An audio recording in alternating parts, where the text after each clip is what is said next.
Hi, it's Kristen. Welcome back for another DIY video. Today's video is the third in our how to make polymer clay earrings series. So today we are going to be going over how to cut your earrings, some tips and some tricks for getting that just right, making it to where you won't have to do much sanding in the end and that kind of thing. So there are definitely some tips and tricks to getting your cuts nice and sharp and getting your pieces to stick or not stick to the surface that you're working with and things like that. So we're just gonna dive right into all things cutting your clay, all the tips and tricks and things that I know. Before we move on to the next step, I would love it if you would give this video a thumbs up. It just helps this video reach more people. And if you would, leave me a comment down below and let me know what you're working on. I would love to know if there's a certain type of earring or a design or a style. You can also find me over on Instagram. I'm at Raising Nobles, and you can send me pictures over there or tag me in your clay earring posts. I absolutely love it when you guys do that. So leave me a comment and let me know what you're working on, and if you're making it for a business,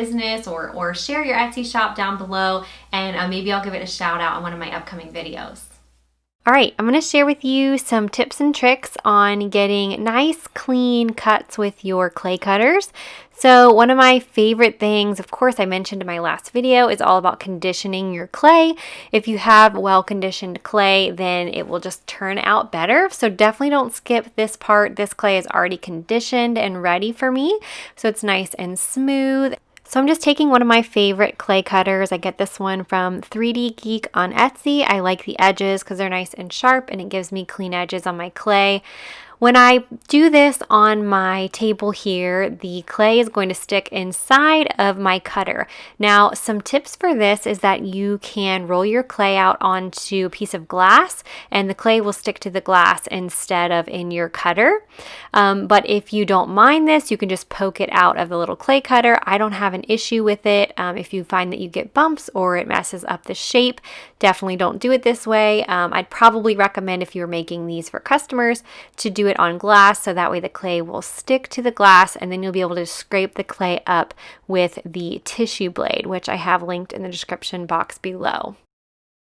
All right, the next part is cutting out the stud portion of this particular design of earring. I love this circular cutter set from Amazon. It's always linked in the description below. Again, it's really sharp and gives nice clean edges, and I generally do not have to sand or fix any of the edges. My favorite tool for making the holes for the jump rings is also from that circular set from Amazon. I like to use the silver end of the brown cutter, and I just go in and very gently make the holes on both pieces of the earring. I don't find that this distorts it at all. I'm able to get really nice looking earrings using this method.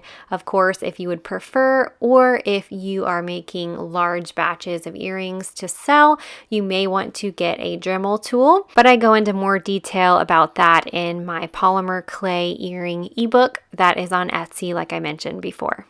All right, so that covers everything for getting nice clean cuts on your earrings. The next step, of course, is baking the earrings, and I'm going to go in great detail talking all about that in my next polymer clay earring video. Make sure you're subscribed so you don't miss it. Thanks for watching this video all about how to cut your clay earrings. I hope you enjoyed it. Make sure you're subscribed and turn on the post notifications so you'll get notified every time I upload a video, because there's a bunch more in this clay earring series coming. So make sure you stay tuned for that. Again, thanks for watching, and I'll see you in my next one. Bye.